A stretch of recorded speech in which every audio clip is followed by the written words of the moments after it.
The next few minutes are to give you some detail about our plans for replacing our existing church hall, the original St Andrew's in the Westlands, with a new modern extension to our main church building. There'll be another opportunity to look at the plans in detail, as well as at our Sunday service on the 20th, also at a weekday evening meeting on the 30th of June at 7:30. When the Westlands was first developed in the 1930s, Newcastle Borough Council, together with the Anglican and Methodist churches, had a vision for church worship and community provision at the heart of the Westlands. Here in the centre, round a square, were placed an Anglican church and a Methodist church. You might call it a hub for the Westlands. The Anglican church started as a daughter church to St Giles, and the building in 1938 was designed to be a semi-permanent construction. Actually, it's done very well to last over 80 years. But as the population of the Westlands grew, so did our congregation of worshippers, so it was clear that a new and larger church was needed. At that time, the congregation was able to raise the funds to construct a magnificent new building, the present St Andrew's. Once it was completed, the old building became our church hall and has been successfully used for many different activities, both by the church and the local community.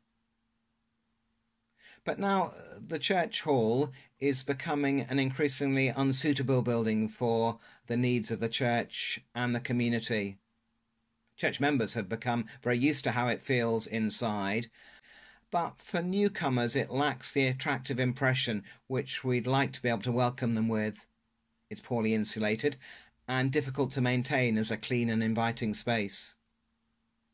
The plan is that by selling the church hall site, we will be able to raise a substantial contribution to the new hall. Our need for the future will continue to focus especially on Christian learning, on fellowship and outreach in the new facilities. And there are many other activities enjoyed in the church hall that we're very much hoping will be able to continue in the new premises. So what is our vision for this new hub? It will have a glazed frontage to communicate the invitation, please come in, to potential users of both the church and the hall. Church's original menu will still be available for weddings and funeral processions especially. There'll be better access for disabled and elderly people. The church and hall will be at the same level and with a much gentler entrance ramp. In addition, there'll be a new drop-off zone for those needing assistance to and from vehicles. The main feature of the new build will be a multi-purpose space of similar size to our current hall. It'll be well lit, furnished to modern standards, and easy to keep up with contemporary health and safety expectations. That will make it suitable for church activities and outreach events, as well as being available for community groups to hire at reasonable rates. Our Buildings Committee and PCC, together with the architect, have worked hard to secure the necessary planning permission from the Borough Council and the faculty agreement from Lichfield Diocese for both phases of this project to go ahead. The current south transept of the church, the southern side aisle and memorial chapel, will be converted into kitchen and toilets, providing up-to-date facilities for Sunday services as well as for weddings, funerals and of course anything that happens in the hall as well. This plan shows in light purple the conversion of the south transept into a new kitchen with access from the foyer. The 4 toilets add to the 2 disabled toilets we already have in the building. The new main hall will be clean, light and modern design, including 2 storerooms. The contents of the memorial chapel will be relocated into the Lady Chapel area on the other side of the church, which we'll continue to use as a second distribution point for Holy Communion. In this envisaged layout, it could well work well for prayers after a service in there as well. Other furniture movements have been considered and are pictured in a document on our website. Internal access to the foyer of the new hall will be created in the wall where the big notice board currently hangs.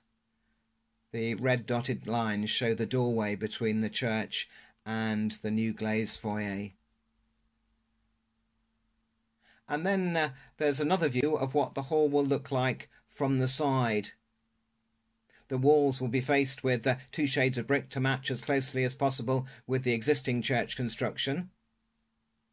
And then there's a plan for a small extension to the rear to provide a lift and safer staircase with access to the downstairs rooms directly from the car park being improved as well.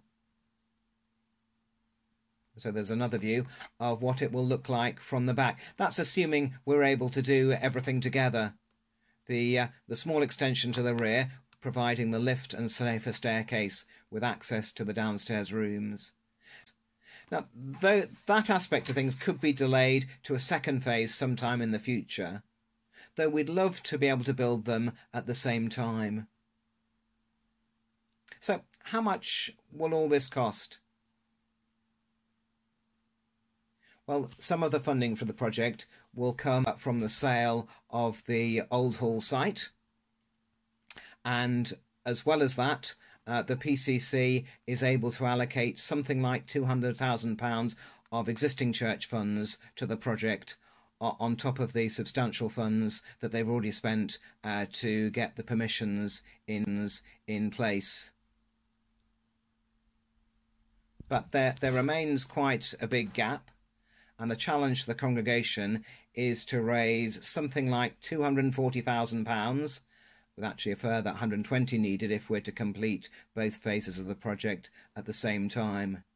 Of 1960 caught the vision of making Christ known more effectively in the Westlands and responded with great generosity.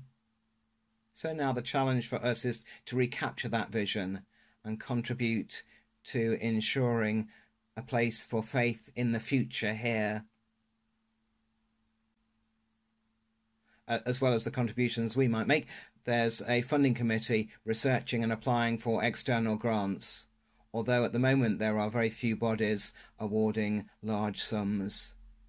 Therefore, to go ahead, we each need to consider prayerfully our commitment to the Lord and his work in this place, and be ready and willing to respond accordingly. We've assembled a team of volunteers who will have more information about the plans, and over the next few weeks, one of them will contact all our regular worshippers to ask if they can come and meet you in your home or your garden to answer questions about the project. He'll also be able to explain the ways of giving that you might consider, but no one will be under any pressure to give, and donations won't be collected at those meetings. So, following today's presentation, can we ask you to commit time to thinking and praying about your response in order to help this exciting project be able to go ahead?